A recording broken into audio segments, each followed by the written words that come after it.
My cousin assaulted me, then gets mad when I show up at a funeral. I don't really care if I'm the holy. I've sat up at night thinking about what I did to deserve this. It's sadly a topic that comes up a lot, and I hold quite a bit of resentment towards this cousin. This happened in May of 2024. For the context of this story, I will be changing names, but not ages. This is important, and I'm 18 now. I'm going to give context on each person involved because I feel it's important. Me, 17F, still recovering from a life-threatening car accident.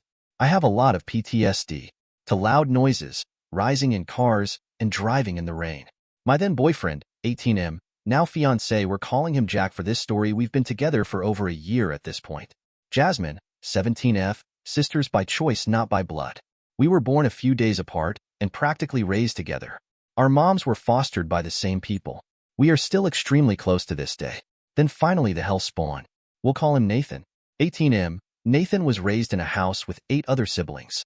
Has a seizure disorder, not epilepsy, and is extremely gay. No, I'm not homophobic. He's one of those people that being gay is their entire personality. I get called homophobic all the time. I just really don't like this person, and you're about to find out why. On night in May, me, Jack, and Jasmine were heading back to my grandparents' house. Me and Jack were supposed to hang out the next morning. Yes, we are stupid teenagers. I smoke the devil's lettuce, and so does my cousin Jasmine. My boyfriend Jack was driving. Me and Jasmine had the idea to invite our other cousin Nathan. He doesn't have a lot of friends and doesn't get out much. So we all thought it'd be good to invite him and hang out in my room upstairs at our grandparents' house. Nathan lives at the end of a half-mile driveway that his parents share with our grandparents. Nathan's dad's dad. We called, and he agreed. We had an unopened case of twisted teas in the back seat. We picked Nathan up, parked the truck behind the barn. Jack wasn't supposed to be staying, and we all went inside. We made our way upstairs quickly and quietly. Me, Jasmine, and Jack all had plans to just chill out. I had work that day, and so had Jack. We were tired and just ready to chill out. It was about 12:30 a.m. We all sat and talked for a little bit, trying to respect my sleeping grandparents that were downstairs. At around 1, I had finished a can of tea, so had Jack, and Jasmine was on too. Nathan doesn't drink or smoke. We don't push him to do it and blow our smoke away from him. At around 1, I was starting to get tired, so I laid back. Nathan looks at me and says, "Well, you can't be that tired. It's not like your job is hard or anything." I look at this MF dumbfounded. I worked as a mechanic at a shop, was still recovering from an accident, and this dude doesn't even have a job. I don't say anything and just let it go. Nathan stands up and proclaims, "You guys are boring. Let's get up and make a TikTok or something." Jasmine replies before I can, "Nah, we're all a little tired and just kinda wanna chill.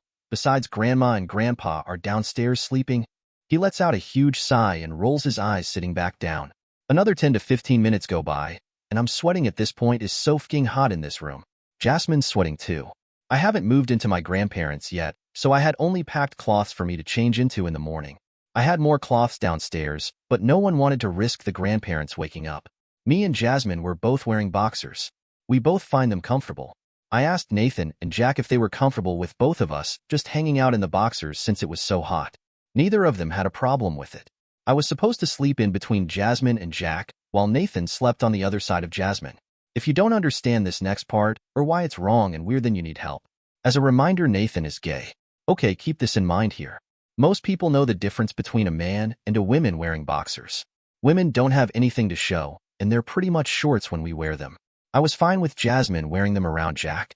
Nathan yet again stands up and has this shit-eating grin on his face. He just laughs and says, "I'll be right back," walking into the other room. There are 2 rooms upstairs separated by a single door, with my bed sitting being the door. We all just kind of look at each other confused. The door busts open, and the sight that came through horrified me. This grown man was standing in his boxers, white boxers, his shirt twisted with his pants stuffed in the shirt to imitate boobs. He came in the room laughing loudly and stomping. Then he turned around and started twerking, with all to see for everyone behind him. His dog even looked horrified, probably embarrassed of how he was acting. When Nathan turned back around, he rolled his eyes again. "Oh, and you guys are no fun at all." Me, "Dude, that's not okay. You can see everything." Nathan, "You want to stop being so dramatic." "No, you can't." He walked back into the other room. I turned to Jack and asked him quietly, "Did that make you uncomfortable?" He looked at me and nodded. I asked Jasmine the same thing, and we were all uncomfortable ASF at this point. Nathan comes back in the room, shirt fixed and pants in hand, still in the see-through boxers. Jasmine was tipsy at this point. I was tired and ready to go to bed. A few things were said, not about what happened, just about life in general. It was 3 a.m. at this point. Me and Jack call it for the night, and Nathan and Jasmine go downstairs. Nathan finally put some pants back on. Part of the conversation we had was on how drunk/high we were, and Nathan proclaimed he was the most medicated and high person there. The next morning arrives, and oh boy does it start out great. I wake up to the sound of someone screaming in my ear and violently shaking me. I instantly sit up, hyperventilating and crying. I'm looking around the room trying to figure out what in the hell I'm going on. Jasmine grabs me and hugs me, telling me to calm down until I can breathe normally. Then, the sleepless, still sobering up Jasmine snaps. She looks at Nathan and goes off on him, asking him, "What's wrong with you? Why would you do that? Are you stupid? You know she has PTSD. You shouldn't even wake people up like that." He looks at me and starts saying, "She kept me up all night. I thought it would be funny. Tell her it's okay." I mumbled, "But it's really not okay, dude." Jack was still trying to wake up. He's a very heavy sleeper. Nathan starts yelling again, saying we're stupid and overreacting. Jasmine was not having it, so I got out of bed and stood in between them. Nathan was still in bed but sitting up, and Jasmine was standing. I put my body against Jasmine and back her up a little, trying to calm them both down. Then, out of nowhere, I am punched on the right side of my face. I am in total shock. I look at Nathan with wide eyes, and he quickly goes to grab his stuff. My half-asleep brain is still trying to process what in the hell just happened. Jasmine goes for Nathan and hits him, asking him what his problem is and why he thinks it's okay to hit someone who didn't do anything to them. Nathan goes to grab his coat, and I take that chance to grab Jasmine. I'm sure as hell not worried about what mommy's boy was capable of, but I've seen what dad's daughter can do, and I could tell she wasn't there. All she was red. I grabbed her arms and pulled her back a little bit. I looked at Jack, who was up and ready to help now. Nathan acted like he going to leave now. I looked at him with this sadness, like I was looking at some stranger. He picks up his bag and turns back around. Everyone's silent. Then he looks at Jasmine and takes a few steps towards her and spits in her face. Welp, I don't stand for that. Where I'm from, spitting in someone's face is the equivalent to punching them. That was his first mistake. His second mistake was being too close to a restrained, angry person who will do anything to protect others and herself.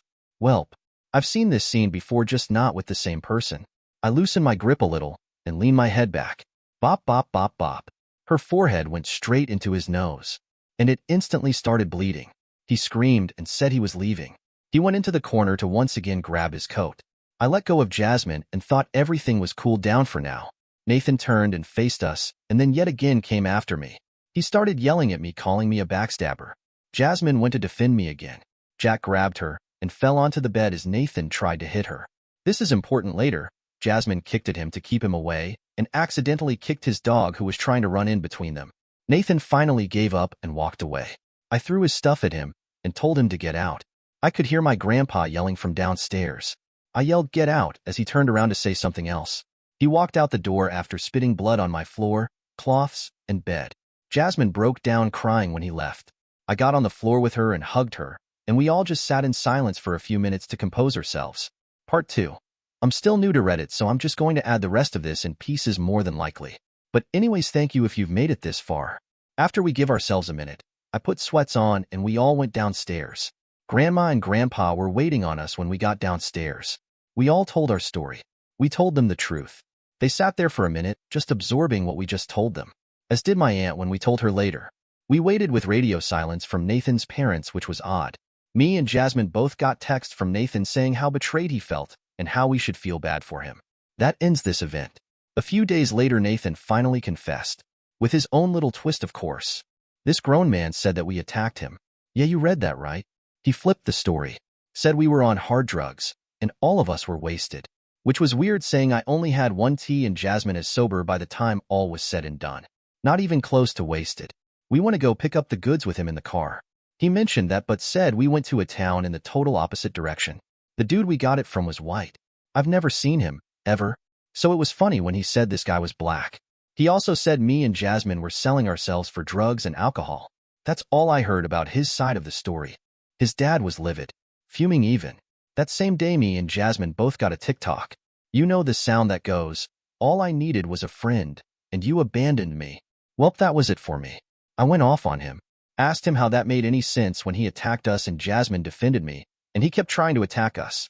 For a little more context, Nathan came from a family that didn't accept his sexuality.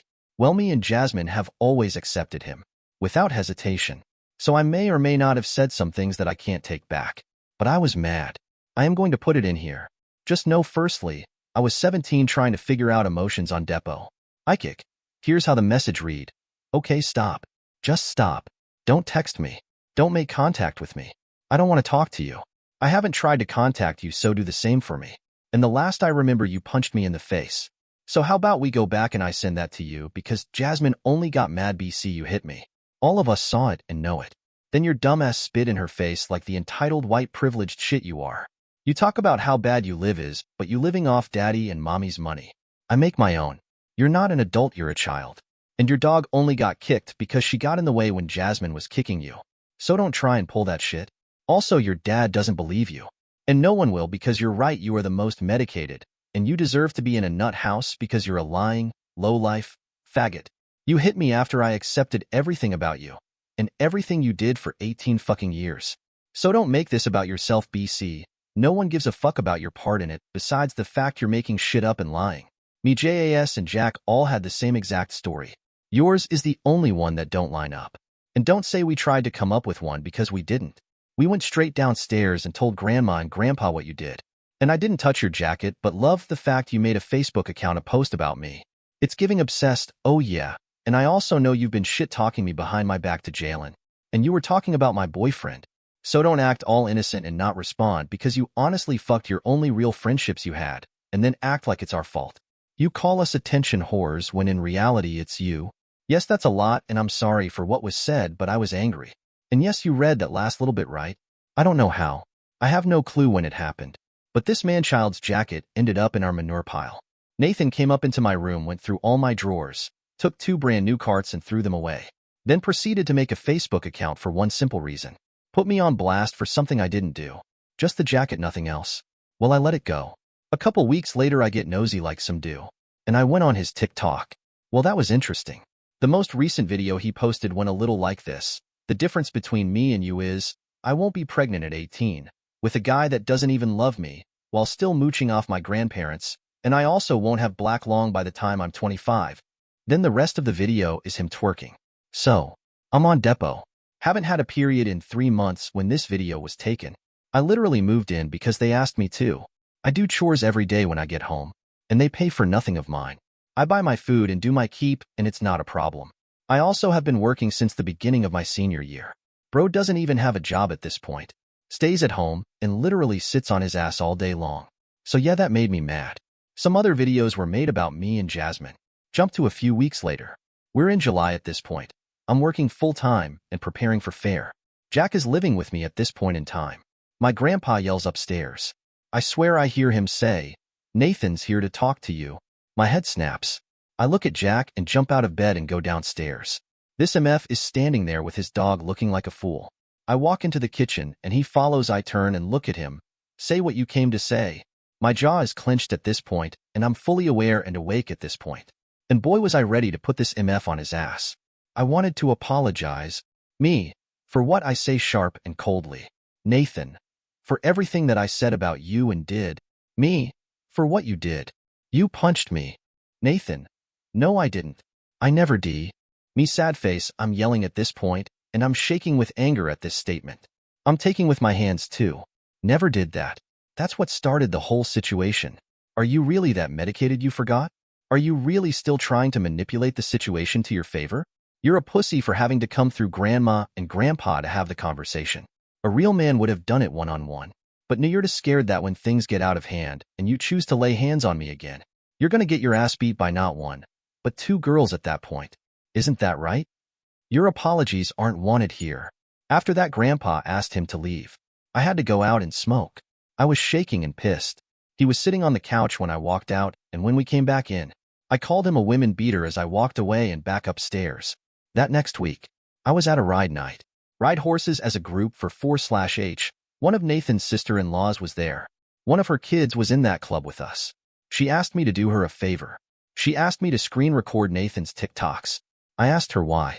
That Sunday at church, an argument got started about a situation I will not talk about her. Nathan ended up hitting his mom in the face and got away with it. He didn't get in any sort of trouble, so she asked me to go on his TikTok and see if I could get any proof that he was unstable. Well, I found a lot of proof, but nothing was done. Skip to Christmas Eve. We lost a family member. She passed in her sleep. I wasn't extremely close to this relative, but I did love and respect her. This was Nathan's grandmother on the mom's side. I was asked to go by my grandma. She was really close to her. Skip to funeral day. Me and Jack show up appropriately dressed. All black, well-dressed but not stand out.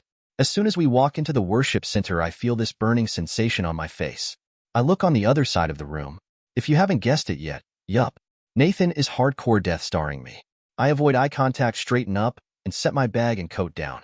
I walk a few feet away to Nathan's dad and talk for a minute, then sit down. I wouldn't go up alone. I didn't want to be cornered or shoved. My aunt came and got me a few minutes later. I walked up with her, talked to family, and gave my condolences to the people who needed it. I went and sat back down waiting for my grandparents to arrive. When they get there, I take my grandma's arm and hold her up as we walk to the front. She's visibly weak. She's crying and upset. As she's sitting there talking and crying with me, still holding her up, I get shoulder checked from behind. I stiffen up and you guessed it. Nathan was now shoving me away from my grandma to give her a hug. I almost lost it then and there, but I clenched my jaw, straightened up, and looked straight.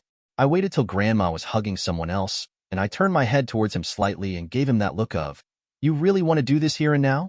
I held my head high and stood my ground till he gave in and walked away. I finished walking with my grandma, made sure she was sat. Then I left. Since that, he's deleted his TikTok account, and I haven't heard anything. Thank you if you made it to the end. This story is 100% true, and I was told to bring it here. If anything further happens, I'll update. But hopefully it doesn't. I've been dealing with a mental obsession trying to figure out what I did wrong. What I did to deserve this. How could someone I have loved so much hurt me like that? How could he still try and convince me what happened didn't actually happen when that's how I remember it happening? But thank you to everyone